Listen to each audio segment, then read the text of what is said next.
I expected to see scary people, which I guess they didn't appear to be so scary. I felt a lot of warmth. I think that most of the people that I talked to were very warm. You know, it gave you a warm feeling. It wasn't scary at all to me. Thought obviously like scary people and just plain out weird people. You're kind of dressed weird and stuff. I thought it was going to be a lot worse than what it actually was. There were, like, some people were dressed up and then others were just kind of walking around. It wasn't as bad, really. I thought the people were going to be more scary than they actually were, and it wasn't too bad. I thought I'd see a lot of people with piercings and tattoos and everything. I did see some of that, but a lot of people were pretty normal. And I was surprised to see like people in robes and wizard hats and stuff like that. I didn't think I'd see that, but there weren't too many of those.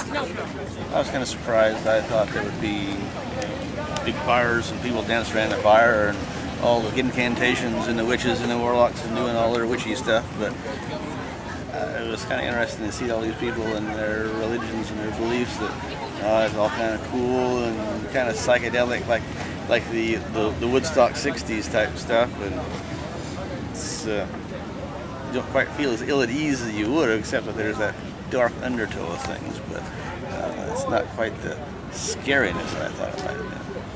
I was surprised. I guess I hadn't thought much about paganism before I got here, and I didn't know what I was getting into in terms of beliefs, so a lot of times I felt like I didn't know how to respond.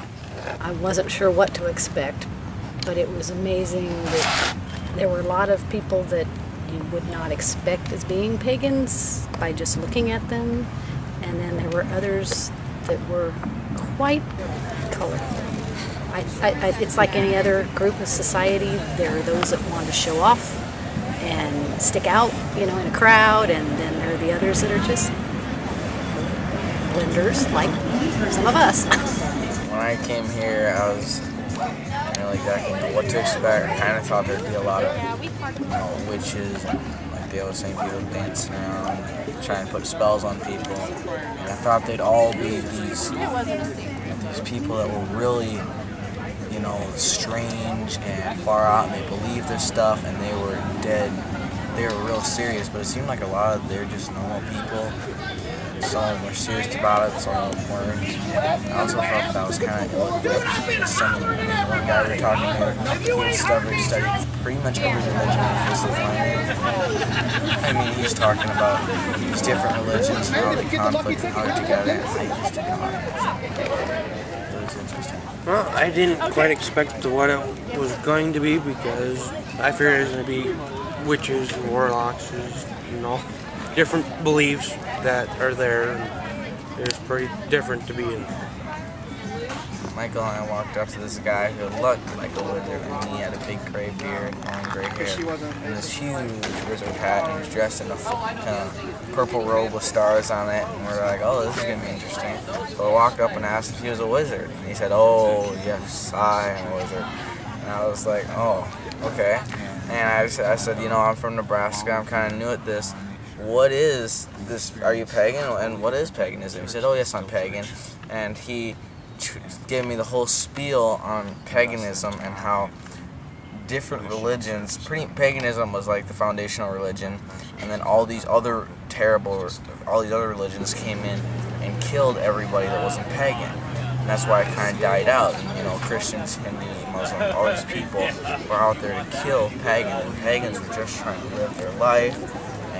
Really, they're just nice people, and they're just trying to help humanity, and it's kind of, it was a little bit strange there, and then I just asked him if there's a heaven and a hell, and he kind of answered those questions, kind of didn't. I asked him about what happens when you die, and he wouldn't really answer the question exactly. It seemed like he just kind of gave me a huge thing of information.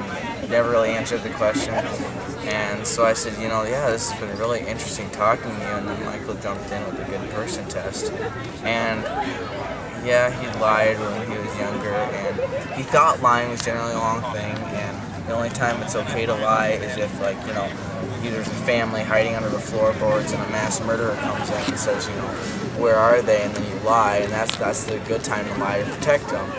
I didn't really exactly know how to argue with that, but I mean, I thought there must be something I could have said, but, and then, let's see, and then stealing, he did when he was younger, but he just tried to make better of that, and then we got to lust, and, you know, you've heard it said of old, do not commit adultery, but I tell you, as what Jesus said, that if you lust, you commit adultery because it's in your mind, and he said, oh yes, you know, I have. That's what pagans are about. And I was thinking, what in the world are you talking about? And then he gave me the whole spiel on how this is one of their things.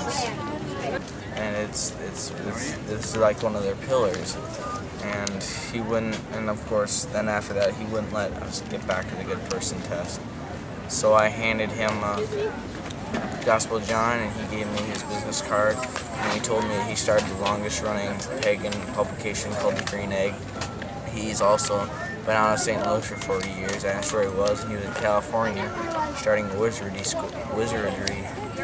school for wizards, and he was the headmaster of that. He's been all over the world, and he also said he started modern paganism, because what people used to say is, oh, those people are pagan, and he started saying, we pagans, trying to bring it back to calling themselves pagans. So, it's a really interesting character. Christianity, she felt, was cruel to people, that they killed witches, and that some of the pagans had got their children taken away from them because they were considered witches. And she said, do you know the last time they killed a witch in the United States? And I said, no, I haven't any idea. She said, well, in 1985, the Ku Klux Klan killed witches, and the way I took it, it must have been a member of their pagan group or something. And so, evidently, the way she talked to me is they're responsible for everybody's children. Like when they would come and take children away, they were responsible as a pagan to raise anybody's children that was a pagan.